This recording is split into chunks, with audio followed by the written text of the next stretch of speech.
La noticia mundial se produjo a las 2 de la madrugada cuando el resultado del conteo de los colegios electorales dio como ganador a Donald Trump, quien se convirtió en el presidente número 45 de los Estados Unidos. Poca celebración se ha visto hasta ahora y lo que rodea el ambiente es la incertidumbre por saber cómo va a manejar el país, del que dependen también la economía de muchos otros. Para hablar de este tema me acompaña Cristian Rojas, él es analista internacional y profesor de Ciencias Políticas de la Universidad de La Sabana. Cristian, bienvenido. Gracias por acompañarnos. Muchas gracias. Al parecer Donald Trump es un empresario muy exitoso, pero la duda para algunos es que sepa mucho de política internacional. ¿Cómo lo ve un analista como usted? No sabe mucho de política internacional ni de política económica, aunque es un empresario exitoso en temas privados, ya en temas macroeconómicos no es un experto. En otros temas de Estado en general no es experto. Pero se va a tener que rodear de la gente de su partido, de gente preparada que ha estado trabajando con anteriores administraciones republicanas, como la de Bush, como la de Reagan, o en los mismos estados, y de allí pues eso también marcará su agenda. Y entonces no hay que preocuparse tanto por la poca experiencia que tiene, porque en realidad Donald Trump no llega solo, sino que llega, pues tendrá que hacer equipo y llega con un partido muy fuerte.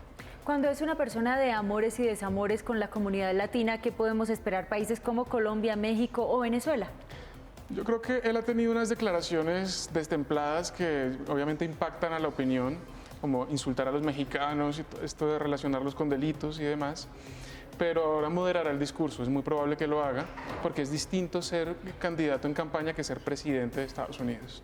Y ya vimos que ayer en el discurso de triunfo, pues llamó a la unidad, fue un poco más cordial, no agredió a nadie, otro tono, porque ya no está en campaña. Entonces lo que hay que esperar ahora son realmente políticas más serias, propuestas más de Estado propiamente, y por ejemplo descartar posibilidades como la del muro entre Estados Unidos y México. Esas son cosas que funcionan en campaña, que tienen un efecto porque la gente necesita ver algo concreto, imaginarse un muro ahí atravesado, pues genera la idea de que va a haber una contención de la inmigración ilegal, pero eso no va a funcionar así.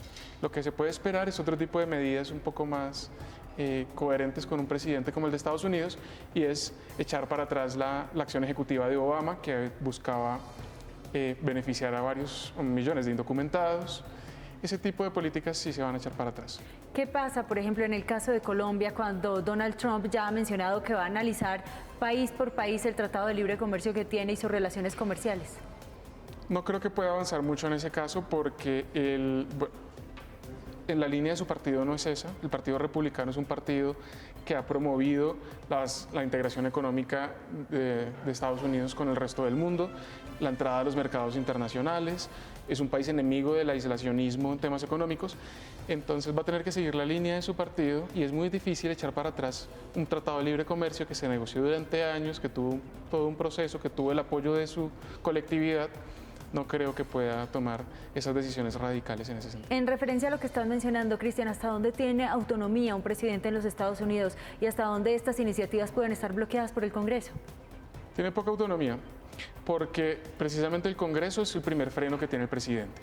En este caso el Congreso en ambas cámaras es de mayoría republicana, con lo cual se esperaría que entonces cualquier cosa que se le ocurra a Trump va a tener aprobación, pero no es así.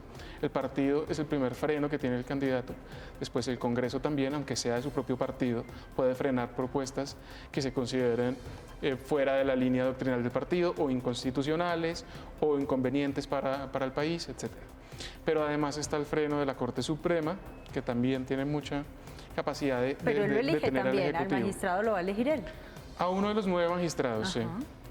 Él va a elegir a uno de esos 9 magistrados, pero no significa que vaya a tener mayorías, y también los magistrados no son de bolsillo del presidente, aunque sean nominados o nombrados por el presidente, han mostrado independencia, porque además son vitalicios. O sea, un juez tiene tanto poder en Estados Unidos, uno de los 9 de la Corte Suprema, que no depende tanto del presidente, entonces puede frenar al presidente. Y el freno más importante que tiene Trump es la comunidad, la sociedad civil. Estados Unidos es una sociedad muy fuerte, que se moviliza, que genera un debate muy amplio, muy sólido, y eso también impide que el presidente haga cualquier cosa. ¿Por qué no generó tanta confianza Hillary Clinton? ¿La enterró el estudio que le adelantaba el FBI, esta divulgación de los correos electrónicos? Sí, definitivamente eso la enterró, porque si miramos las cifras, Después de la noticia de la apertura de las investigaciones, Hillary Clinton se viene al piso. Muchos han criticado a las encuestadoras y algunos medios porque se equivocaron, pero si uno ve las encuestas más serias y cómo se trabajó en la última semana, sí estaba previsto el cambio favorable hacia Trump, incluso en estados en los que no se esperaba, como Michigan, Pensilvania, Carolina del Norte. Y eso ocurrió después de la noticia del FBI, así que se puede medir muy fácil que el impacto fue grandísimo, pero ella ya arrastraba muchos escándalos. Los mismos del correo ya los había tenido, pero además otros en su papel como secretaria de Estado, beneficiando probablemente de donantes de su fundación familiar desde su cargo, el tema de la muerte del embajador norteamericano en Benghazi, el atentado que hubo en Libia, en la cual ella asumió la responsabilidad, y todo esto lo venía cargando durante la campaña y le costó al final la elección. Quienes eran seguidores de Hillary Clinton, que aquí lo vemos, tenían o tienen en este momento cierto pánico de lo que pueda suceder con Donald Trump. Como usted lo mencionaba anteriormente, Cristian, bien rodeado, ¿podríamos empezar a digerir esta noticia, a pensar que va a ser un buen presidente? No necesariamente un buen presidente, eso es difícil preverlo. En realidad hay razones para pensar que no sea tan buen presidente y es un poco su desconocimiento de asuntos de Estado, pero no hay que pensar en la catástrofe porque el presidente de Estados Unidos no tiene capacidad de hacer lo que quiera. Y además, aparte de elecciones de medio término también, ¿no? Es decir, en 2 años, los republicanos, a mitad de periodo de Trump, sin que termine los 4 años, en 2 años los republicanos pueden perder el Congreso.